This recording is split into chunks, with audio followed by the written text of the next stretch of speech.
నెల తప్పిన ఆనంది కడుపు పోగొట్టాలని చూసి ఆదిత్యకు దొరికిపోయిన జీవన చెంప పగలగొట్టిన సునంద. ఇంతకు ఏం జరిగింది? అసలు ఆనంది నెల తప్పితే కడుపు పోగొట్టాలని జీవన చూడడమేంటి? మరి ఆదిత్యకు దొరికిపోతే జీవనకు ఎలాంటి శిక్ష విధించింది సునంద? ఇదంతా కూడా వీడియోలో చూసి తెలుసుకునేద్దాం. పాపి మా జీవన జ్యోతి అప్కమింగ్ ఎపిసోడ్స్లో ఏం జరగబోతుందో ముందుగా తెలుసుకోవాలి అనుకుంటే వీడియోని లైక్ చేసి ఛానల్ని సబ్స్క్రైబ్ చేసుకోండి. మొత్తం మీరు చూసుకున్నట్లయితే ఇంకా ఆనంది జీవన ఇద్దరు కూడా ఒకరికొకరు తిట్టుకుంటారు. ఎందుకంటే శ్రీతన్ విషయంలో శ్రీతన్ ఇంటికి వచ్చి మరీ ఆనంది చేత రాఖీ కట్టించుకోవడంతో అది చూసిన జీవన తట్టుకోలేకపోతుంది. ఎందుకంటే ఆనందికి అసలైన తమ్ముడే కదా శ్రీతన్. ఎప్పుడూ జీవనకు శ్రీతన్ మీద ప్రేమ లేదు. ఆనంది మాత్రమే ఎప్పుడూ ప్రేమగా చూసుకునేది, ఏదైనా ప్రేమగా తినిపించేది. ఆ కృతజ్ఞత, ఆ ప్రేమతోనే ఆనంది కోసం వస్తాడు శ్రీతన్. అది చూసి తట్టుకోలేని జీవన అయితే ఏదో రకంగా ఆనందిని బాధ పెట్టాలి అనుకుంటుంది. ఈ సమయంలోనే వాళ్ళిద్దరూ సంతోషంగా ఉంటారు.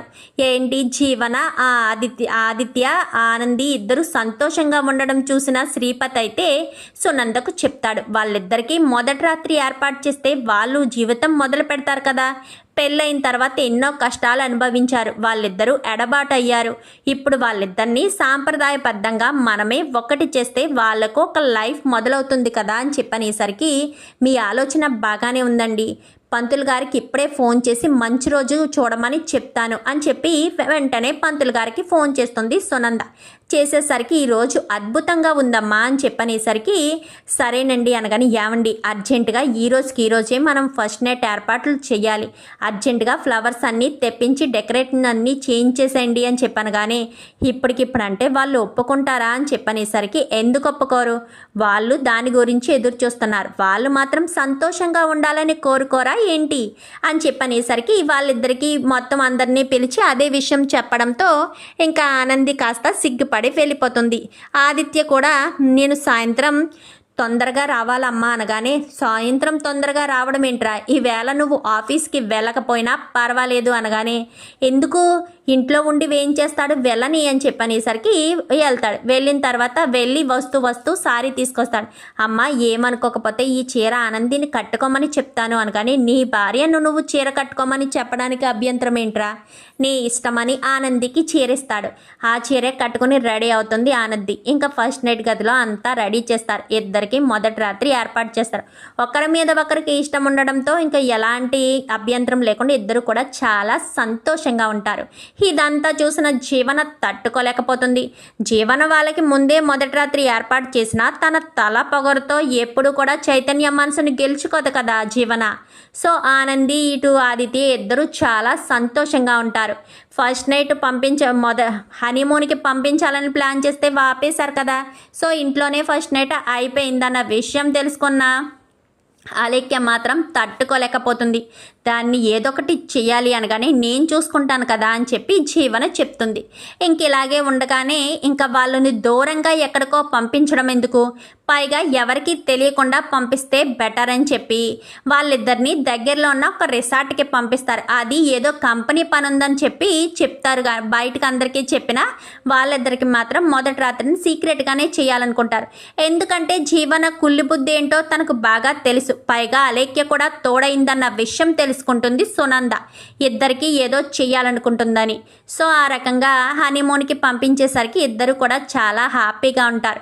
2 నెలలు గడిచేసరికి సడన్గా వంటగదిలో వంట చేస్తూ ఉండగానే సడన్గా కళ్ళు తిరిగి పడిపోతుంది ఆనంది. ఎవరు చూసుకోరు. అందరూ బయట డైనింగ్ టేబుల్ దగ్గర భోజనం చేస్తూ ఉంటారు.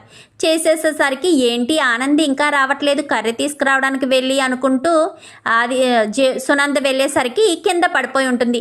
ఆదిత్య అని చెప్పాను కానీ ఏమైంది మమ్మీ అని చెప్పాను కానీ ఆనంది అనేసరికి ఆనందికి ఏమైంది అని చెప్పి వెంటనే లోపలికి తీసుకురావడంతో డాక్టర్ని పిలిపించేసరికి కంగారు పడవలసింది ఏమీ లేదు మేడం, తను ప్రెగ్నెంట్, కంగ్రాచులేషన్స్ ఆదిత్య గారు అని చెప్పనేసరికి చాలా సంతోషపడిపోతారు. అది చూసిన జీవన మాత్రం తట్టుకోలేకపోతుంది.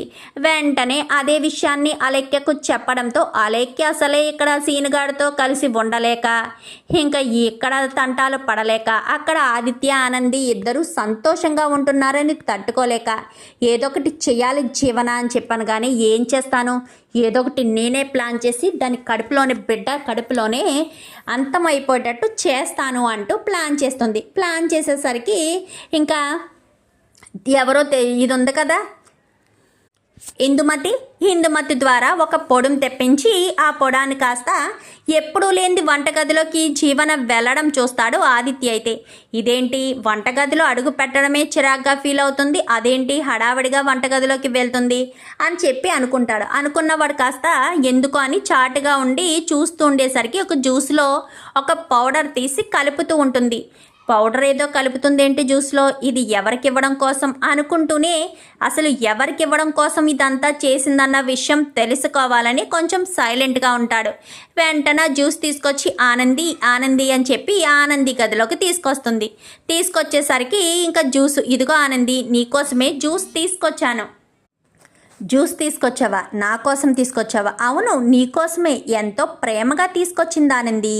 నీ కడుపులో ఉన్న బిడ్డను మాయం చేయడానికి అనుకుంటా జ్యూస్లో ఏదో పౌడర్ కలిపి మరీ తీసుకొచ్చింది అని చెప్పి ఆదిత్య చెప్పేసరికి ఏంటి ఆదిత్య ఏం మాట్లాడుతున్నావు అని చెప్పి సునంద అంటుంది. అవును మమ్మీ, ఎప్పుడూ లేనిది జీవన వంటగదిలోకి వెళ్తుందేంటా అని అనుమానంతో చూసేసరికి పౌడర్ తీసి కలిపింది. ఎవరికి ఇవ్వడం కోసమా అని చూస్తే నేరుగా ఆనంది దగ్గరికి తీసుకొచ్చి ఆనంది మీద ప్రేమ ఉన్నట్టు జ్యూస్ ఇస్తుంది మమ్మీ అని చెప్పనేసరికి వెంటనే చెంప చెల్లు మనిపిస్తుంది సునంద.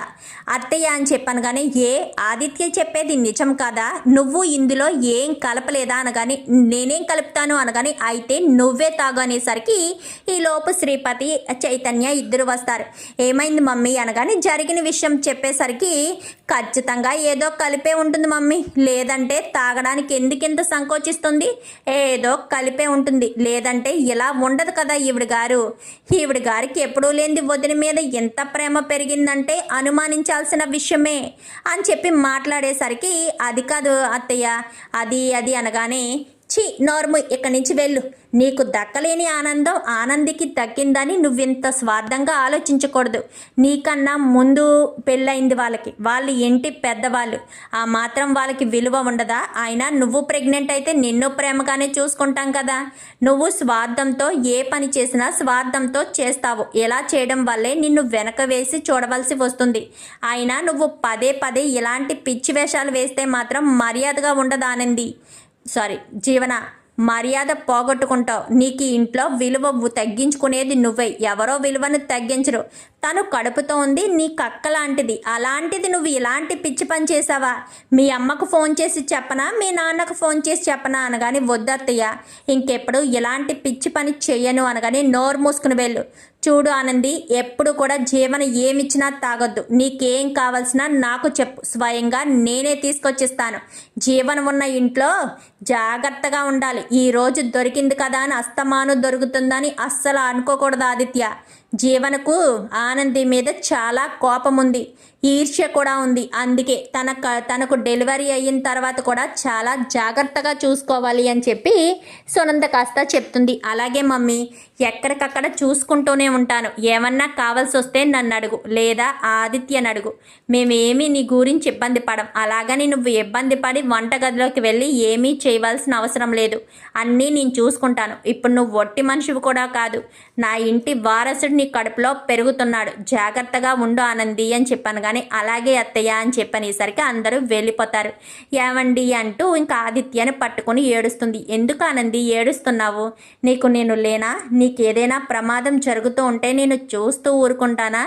ఎక్కడికక్కడ నేను చూసుకుంటూనే ఉన్నట్టాను. ఎప్పుడు కూడా ఎంత ప్రేమగా మాట్లాడినా జీవన ఏమిచ్చినా తీసుకోవద్దు, తినొద్దు, అది నీకు కాదు, నీ కడుపులో ఉన్న బిడ్డకు మంచిది కాదని ఒక్క క్షణం ఆలోచించు.